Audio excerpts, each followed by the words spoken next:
So a lot of the stuff we've been talking about is kind of just like what I've touched on in some of my notes that I wanted to read aloud here, if you don't mind. Please, Some of yeah. the kind of like the things that I'm no expert in this, and of course my experience is still very much limited. I'm just in constant admiration of the people who got it right the first time, because I've made many mistakes in relationship over the years, and sometimes I've brought to a dating relationship too many things. Instead of like presenting myself as somebody of curiosity, I'm presenting myself in front of the person that I'm, actually sitting in front of. So yeah, all right. So I'll get into like the post-divorce JJ notes for dating. One of the things that we talked about earlier is timeframes, and I simply wrote that timeframes are different for everyone, but one thing should be universal. Leaving what happened in the past will be a big help in the success of a new relationship. If you bring the stress of your divorce into a relationship, it's an indication that you have work to do and process what happened to you previously and what you contributed to in your divorce. So sometimes when you bring the stress of a divorce specifically to a new relationship, you could be presenting that to a person who is trying to get to know you, and instead they're getting to know what you didn't like about your other person, right? Or the other person. So Right. We've all been uncoupling, on that date essentially, where they're talking about their ex and everything that was wrong with them and yeah. why And they I shouldn't be think on I this think date with you in the moment. Yeah, exactly. Yeah, it's actually a commentary on you more than it is a commentary on another person, which is a fascinating thing to think about, because really they're not hearing that person's story, they're hearing your story and how you perceived something, and that's telling of you. So I guess with that, all that being said, is like the uncoupling process. Uh, it's difficult, and in some ways, maybe you won't ever truly be uncoupled from somebody, and I just simply mean that their story is written on your story. You've written on their story, they've written on your story. So there is some healthy resolve in finding closure through that, if you can. It helps us go through the grieving process, and then it also helps us work on ourselves when we go through that. But yeah, maybe we carry something that we learned, good or bad, from our ex, and that's okay, as long as we can also bring that in a healthy way into the future. So basically leading ourselves to a healthier version of ourselves. So that was number one on my list.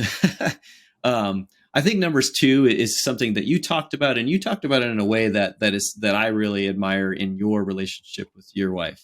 You understand yourself and your values, understand what you're looking for, know it, and be open and honest about it. The more open and honest you are about things, the less you'll have experience in relationship erosion later on, when you decided to cover something up, and then eventually it's going to come out.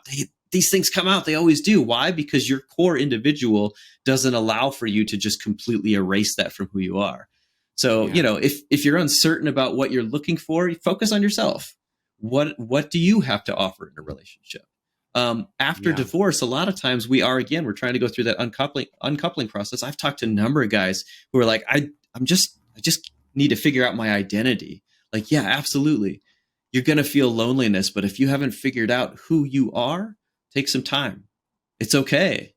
We don't have to wait 5 years for every year we were, married, but, take some time, really figure yourself out, giving yourself the luxury, the gift of loving yourself, and really identifying who it is that I am is going to benefit your future partner. Why? Well, it turns out I hate bowling, or something. That could be a thing, and this person really loves bowling. You'd be like, well, I'm sorry, that's just not what I'm interested in. If you want to do that on your own time, there you go. Having a healthy conversation about it, rather than saying, oh well, I'll just do it because they want to do it. Like, you're not really giving yourself the gift of standing up for who you are. And yeah, bowling's a silly example, but still, does it actually hold weight to you? Making sure that you understand that is important. You're speaking my language, brother. I think this is my superpower and my kryptonite. Honesty is one of my core values. And I try to really live transparent, and I'll throw all of my baggage at you in our first meeting. And these You are know all what the I'm going to say mistakes to I that, Colton? made. And what's that? You know what I'm going to say to that, buddy, is this is a huge thing for me, and I know there's going to be controversial or just like difference of opinions on this, but just hear me out. What you suggest right there is like, I'm going to give you my trust from the start.